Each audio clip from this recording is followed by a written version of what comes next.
जब हम किसी एक डाई को रोल करते हैं लूडो में या स्नेक्स एंड लैडर्स में, तो वहां पे क्यूब होता है और उसके 6 फेसेस होते हैं, 6 फेसेस। और हर फेस पे एक एक नंबर लिखा होता है, 1, 2, 3, 4, 5, 6। ये 6 आउटकम्स हैं। वन कितने फेसेस पे लिखा होता है? एक पे। टू लिखा होता है एक पे। थ्री लिखा होता है एक पे। ये भी एक पे, ये भी एक पे, ये भी एक पे। तो सबके आने की प्रोबेबिलिटी बराबर होती है, कितनी? 1/6। और हमने पढ़ा हुआ है कि ऐसे इवेंट्स को हम क्या कह देते हैं? Equally likely events. ठीक है, या equally likely outcomes. Now what will happen when you have when you have 2 dice to roll? अब जब आप 2 डाइस रोल करते हो तो आपके पास आउटकम्स कितने आते हैं, अब हमें वो देखना है। Before moving forward, let me tell you one more thing, which is sample space. If you guys haven't heard this phrase before, let me tell you, sample space क्या होता है? It is a set of all the outcomes. जैसे अगर मैं एक die को role करता हूँ तो सैंपल स्पेस जो है वो 6 आउटकम्स का बनता है। अगर मैं कॉइन टॉस करता हूँ तो सैंपल स्पेस 2 आउटकम्स का बनता है। ऐसे अगर मैं कार्ड्स को शफल करता हूँ तो सैंपल स्पेस 52 कार्ड्स का बनता है, 52 आउटकम्स, क्योंकि प्लेइंग कार्ड्स के डेक में या उसके जो पूरा पैक होता है उसके अंदर 52 कार्ड्स होते हैं। ठीक है। अब जैसे हमने वो बैग वाला क्वेश्चन किया था, उसमें कुछ ऑरेंज बॉल थी, कुछ ग्रीन बॉल थी, इस तरीके से हमने किया था। उसमें टोटल बॉल्स हमने 6 ली थी। तो सैंपल स्पेस जो हुआ वो कितने आउटकम्स का हुआ? 6 टाइप्स के आउटकम्स का, 6 आउटकम्स का। ठीक है।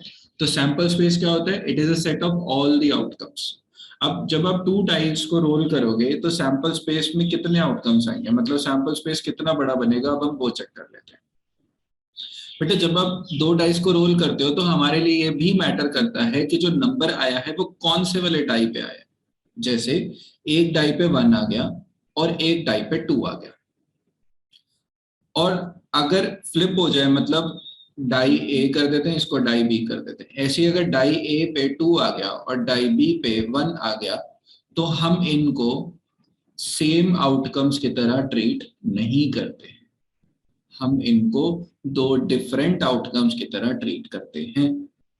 हमारे लिए भी मैटर करता है कि जो 1 या 2 या 3 या 7 6 जो भी नंबर आ रहे हैं वो कौन सी डाई पे आ रहे हैं।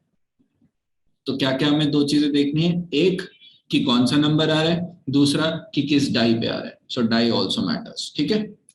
नाउ लेट अस फाइंड कि कितने आउटकम्स यहाँ पे प्रेजेंट हो सकते हैं। ऐसा हो सकता है कि ए पे 1 आ जाए, बी पे भी 1 आ जाए। ऐसा हो सकता है ए पे 1, बी पे 2, 1 3, 1 4, 1 5, 1 6। अब ऐसा हो सकता है कि ए पे 2 आ जाए और बी पे बाकी सारे नंबर आते रहे, 1 2 2 2 3 2 4 2 5 2 6। ये भी पॉसिबल है। अब सेम चीज 3 के लिए। अब हम ये कितने सारे लिखते रहेंगे? ऐसे तो हमें बहुत टाइम लग जाएगा। किसी भी इवेंट का या किसी भी एक्सपेरिमेंट का अगर हमें सैंपल स्पेस बनाना हो हमें तो बहुत टाइम लग जाएगा। तो हम आपको ये बता सकते हैं सबसे पहले कि इसमें कितने आउटकम्स होंगे। बेटा जो सैंपल स्पेस होते हैं उसके आउटकम्स निकालते हैं क्या? Number of outcomes in the sample space is equal to number of outcomes in one experiment. ठीक है। एक सिंगल एक्सपेरिमेंट में अगर हम करें तो कितने नंबर ऑफ आउटकम्स होते हैं? Raise to the power the number of experiments, और you can say the number of outcomes in one type of experiment, raise to the power number.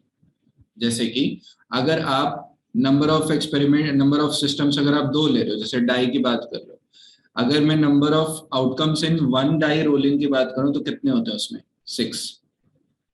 तो number of experiments in one, number of outcomes in one experiment हो गया 6, या number of outcomes in one system हो गया क्या? 6। Raise to the power number of systems, कितने dice लिए मैंने? 2। तो अगर मैं इसको 2 के साथ 2 की पावर से रेज कर दूं तो आंसर कितना आता है? 36। तो सैंपल स्पेस में टोटल 36 आउटकम्स होने चाहिए।